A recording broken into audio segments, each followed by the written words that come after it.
평화를 사랑하는 세계인으로 134페이지부터 혼독하겠습니다. 우물가에 사는 미친 미남자. 범내골에 토담집을 짓고 교회를 시작했을 때 내 이야기를 들어주는 사람은 단 3명뿐이었습니다.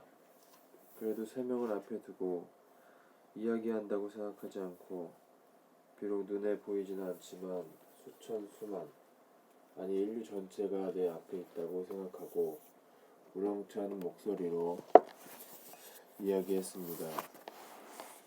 온 세계를 향해 터져나오는 큰 소리로 밤낮 없이 내가 깨달은 원리 말씀을 전했습니다. 집 앞에는 우물이 하나 있었는데 물을 길러오는 사람들 사이에 토담집에 미친 남자가 산다는 소문이 났습니다. 차려입은 꼴은 형편무인지경이고 도깨비가 나올 것 같은 집안에서 세계를 호령하는 듯한 외침이 들리니 그렇게 수군거릴 만도 했습니다. 하늘 땅이 뒤집어지고 한국이 세계를 한꺼번에 다 통일한다는 이야기를 하니까 산 아래로 소문이 널리 퍼진 모양이었습니다. 소문덕인지 우물가에 사는 미친 남자를 보려고 찾아오는 사람도 생겨났습니다. 무슨 신학교에 다니는 사람들이 한꺼번에 오기도 했고 이화여대 교수들이 찾아오기도 했습니다. 허우대가 멀쩡한 미남자란 소문이 덮어대져서 미친 미남자를 구경하려고 놀이삼아 산길을 걸어 올라오는 아주머니들도 있었습니다. 원리 원본을 탈고하던 날, 나는 연필을 내려놓으며 이제는 전도할 때이니 전도할 성도를 보내주십시오 라고 기도를 드린 뒤 우물가로 나갔습니다. 5월 10일이 늦봄이라 솜을 넣은 한복바지에 낡은 점퍼를 입고 있으려니 땀이 났습니다. 그때 한 젊은 여자가 이마에 맺힌 땀을 씻으며 우물가로 올라오는 모습이 보였습니다. 하나님께서 7년 전부터 전도사님을 많이 사랑하셨습니다. 하고 말을 건네자 그녀가 화들짝 놀랐습니다. 7년 전은 그녀가 하나님의 일에 일생을 바치기로 결심했던 때였습니다. 저는 아래 마을 범천교회의 전도사 강현실입니다. 우물가에 미친 사람이 산다고 해서 전도하러 올라왔습니다. 그녀는 내게 인사를 건넸습니다. 인사를 마친 뒤 집에 들어온 그녀가 누추한 방 안을 이상하다는 눈빛으로 둘러보더니 앉은 뱅이 책상 위를 눈여겨보고 물었습니다. 웬 몽당 연필이 저리 많은가요? 제가 오늘 아침까지 우주의 원리를 밝히는 책을 썼습니다. 그 말씀을 듣게 하려고 하나님이 전도사님을 여기까지 보내신 거지요. 무슨 말씀을요? 저는 전도할 사람이 있으니 우물가로 올라가 보라는 말씀을 받고 왔습니다.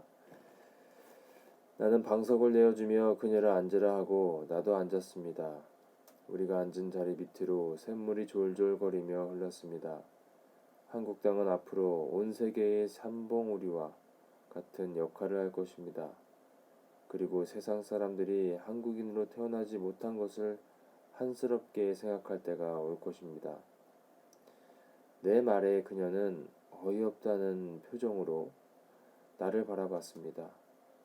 앞으로 예수님은 엘리야가 세례요한으로 나타난 것처럼 육신을 쓰고 한국 땅에 오실 것입니다.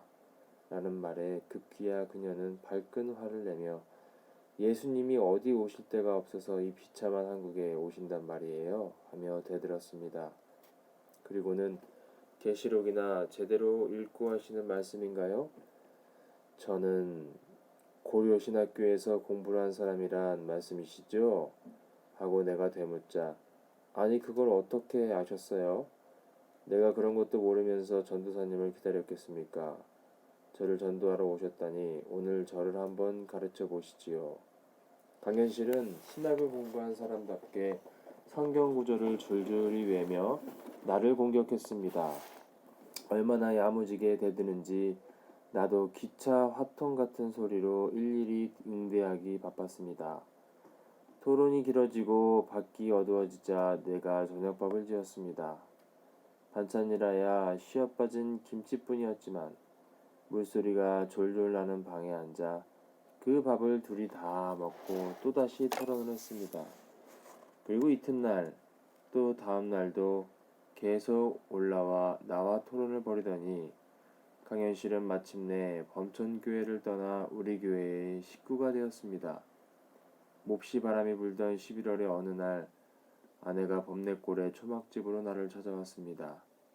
그녀는 7살짜리 사내 아이의 손을 잡고 있었습니다.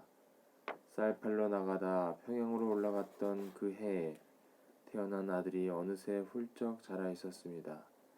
나는 차마 아들의 얼굴을 마주볼 수가 없었습니다. 반갑다고 얼굴을 부비며 안아줄 수도 없었습니다. 나는 아무 말도 하지 못한 채 망부석처럼 서 있었습니다. 굳이 말하지 않아도 전쟁통에 그들 모자가 겪었을 고통이 눈에 선했습니다. 사실 나는 그들 모자가 어디서 어떻게 살고 있는지 이미 알고 있었습니다. 그렇지만 아직은 가족을 돌볼 때가 아니었습니다. 결혼하기 전에 여러 번 다짐을 받았던 것처럼 조금만 더 나를 믿고 기다려주면 기쁘게 그들을 찾아 나설 수 있었겠지만 아직 때가 아니었습니다. 초막집은 좁고 남루하지만 이미 우리의 교회였습니다. 여러 식구들이 나와 함께 먹고 생활하며 말씀을 공부하고 있던 터라 그곳에 내 가정을 꾸릴 수는 없었습니다. 초막집을 둘러본 아내는 몹시 섭섭해하며 산비탈을 내려가 버렸습니다.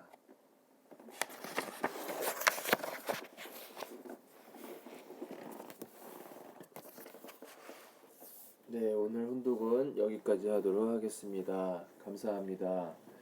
좋은 하루 보내시고요.